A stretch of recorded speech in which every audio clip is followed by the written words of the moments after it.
Naye akamwambia nini? Tazama katika Joska hii kuna mtu wa Bwana.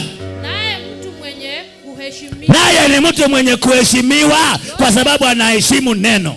Yote asemaye kutukia kweli. Yote ambayo anayasema anakuambia inakuja sawa sawa. Basi twende huko, labda yeye aweza kutuambia habari za safari yenu.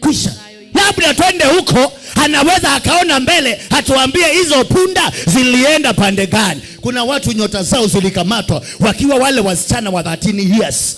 Hallelujah. Kuna vijana wanaume saa hii wa 45 na 40 years walikamatiwa destiny wakiwa katika ile teenage age, adolescent period.